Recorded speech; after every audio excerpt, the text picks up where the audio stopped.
Hey, good morning. This is Rich from Tennessee Homestead. I wondered before I started moving chicks into this whole thing, I wanted to show you how we set up these brooder boxes. And basically, you have a water. You want the water. We've got electrolytes in it, and we want it fairly warm because as these chicks come out of this incubator,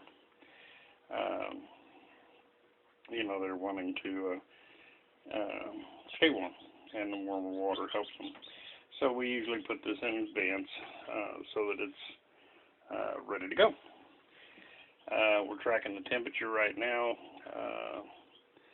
and it was up higher. I've raised the light a little bit to bring it down to, try to get it down to around 90 degrees.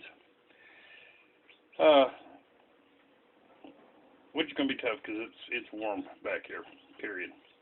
But anyway, real expensive brooder. We put a lot into this, spent a lot of money on it. I think the most expensive thing there is the light. Go with the good porcelain lights, folks. But this high-tech, high-cost brooder, let's see, who's this thing made by? Oh yeah, Cub Cadet. It's a lawnmower box, folks. But it's a good heavy cardboard, and it'll work out just fine. So anyway, we put a little wood chips down in it, not a real heavy amount, and we use the real large flake stuff so that the chicks can walk on it easily. But they'll spend the first 24 hours or so in the incubator, so they're usually up and walking real well by the time they go into the brooder. This feeder I put in here, I do not advise these to anybody. They end up being a roost, and you end up with more droppings in your food than anything else. So I do not recommend those, but currently all my other chick feeders are being used. So with that being said, this is going in here until I can free it up. Anyway, yeah, I mean, just a simple, high-quality box. You don't need anything super fancy.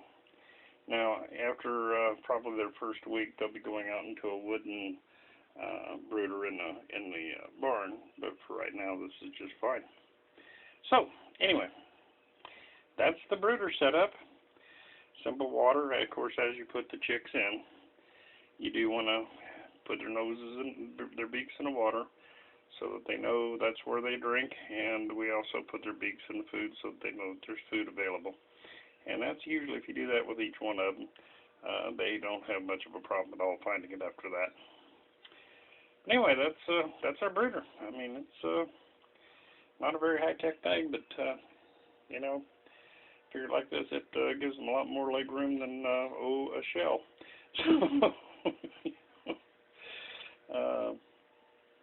Like I said, you don't have to spend a lot of money on this stuff, folks. You really don't. This thing here, I could probably run a dozen or so hatchings through it with no problem. Okay, well, that's all from here. We've got you. This is just a simple little brooder setup. Large cardboard box, some shavings, and a couple feeders, and there's where you need to spend your money. A good quality heat lamp. You do not want to burn your house down while you're brooding chickens. Okay, anyway, that's all from here. Talk to you later.